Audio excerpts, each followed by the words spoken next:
kerja, akhirnya kemarin itu pendarahan lagi. Meski terlihat sehat, Jupe mengaku kalau kondisi kesehatan rahimnya masih cukup kritis.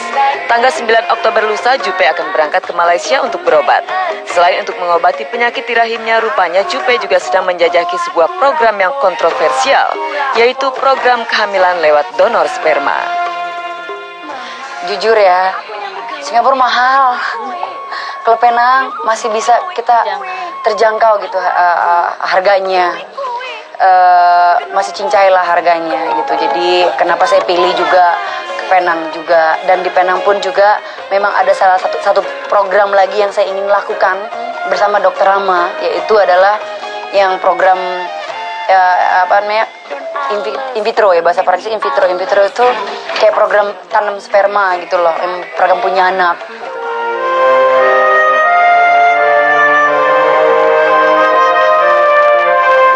Sudah berpikir masak-masak kah Jupe?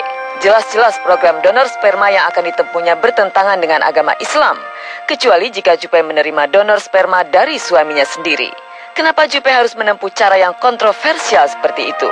Julia Perez merasa punya alasan kuat untuk melakukan hal tersebut karena menurut dokter yang merawatnya, tinggal sampai akhir tahun ini saja peluang Jupe untuk punya anak masih mendekati 50%. Kesempatannya cuma di momen ini.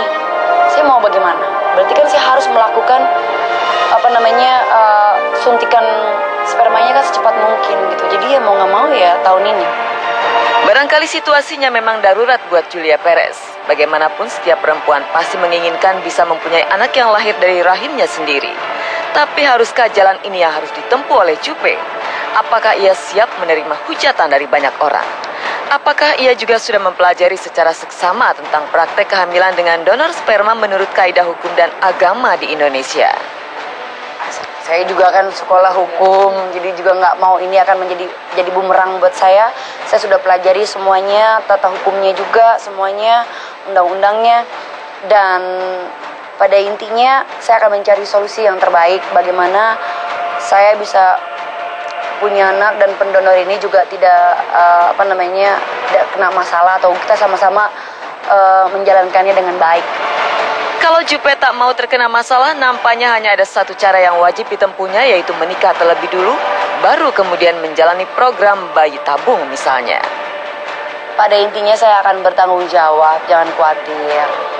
Jadi pada sama seseorang ini yang mau donor spermanya ini pun kita udah membicarakan semuanya gitu loh sama pendonor ini, bahwa ini konsekuensinya bahwa nanti akan seperti ini. Indonesia kita mempunyai undang-undang seperti ini. Bagaimana kalau nanti begini?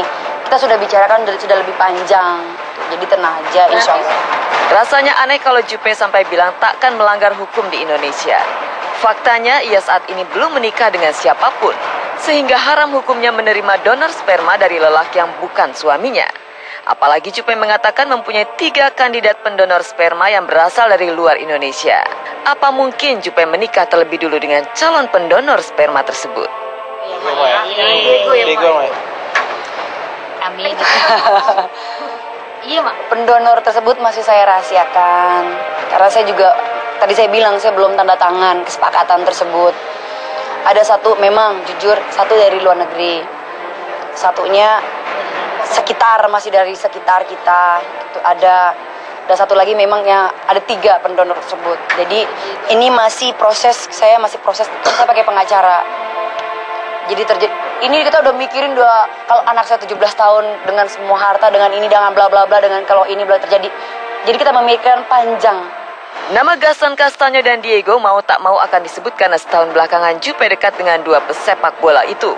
Jupe bahkan nyaris menikah dengan Gaston yang berkeluarga negaraan Argentina. Yang jelas, hingga saat ini Jupe belum membuat kesepakatan apapun dengan calon pendonor yang dimaksud. Saya belum tanda tangan kesepakatan ini karena kan ada dua orang gitu yang pastinya dia harus Islam. Karena anak saya, karena saya Islam, saya mau, gue menangis deh kalau begini deh, kayak pada intinya saya mau anak saya ini ya lahir dari seorang ibu yang ya walaupun begini bentuknya gitu Islam gitu loh. Jadi saya mau juga terdata semua dengan baik dan tidak ada kayak polemik ataupun. Saya juga nggak mau. Saya makanya juga melihat semua ini dengan baik. Mudah-mudahan yang saya inginkan adalah dari keluarga pendonor sperma saya ini juga setuju. Yang penting kan itu, karena dia nggak cuma sekedar donor juga, karena anak kita ini nanti kan akan bersama gitu loh. Jadi walaupun dia nanti jauh di mana, dia di mana pun dia tempatnya, dia punya anak sama saya gitu. Jupe sendiri mengaku kalau keinginan untuk melakukan program kehamilan semacam bayi tabung sudah tercetus sejak lama saat ia masih menikah dengan Damian Perez. Hal itu ingin dilakukan Jupe karena ia sadar kalau rahimnya memang lemah sehingga sulit untuk hamil. Itu dia, dulu saya pernah ingin melakukan ini sama ex saya di Prancis, ya. Tapi saya nggak boleh ke Indonesia selama 2 tahun. Itu kan jauh, karena memang proses itu kan, karena rahim saya sangat sensitif. Jadi memang saya harus istirahat. Nah, kenapa saya pilih Penang ataupun Singapura? Karena itu kan dekat sama keluarga. Nampak jelas kalau keinginan Jupe untuk punya anak yang lahir dari rahimnya sendiri memang sangat besar. Sebelum memutuskan untuk menjalani program kehamilan lewat donor sperma, sudahkah Jupe mengkonsultasikan niatnya itu dengan orang tuanya? Reaksi Ibunda Jupe Sri Wulansi pasti sangat terkejut dan menentang keras keinginan putrinya tersebut. Sudah terbayang bagaimana Jupe akan memanen hujatan jika nekat melakukan hal tersebut. Lo kayak nggak bisa dapat laki aja, laki segabrok gitu mau sama lo, Yuli, males mah, pendekatan lagi, ntar ini lagi, ntar itu lagi mah. Ini yang udah deh, yang penting laki-laki tersebut mau bertanggung jawab, dan ya udah dia udah tahu, ya udah kita punya anak, udah ya udah terserah dia mau begitu, ya pokoknya intinya begitu gitu.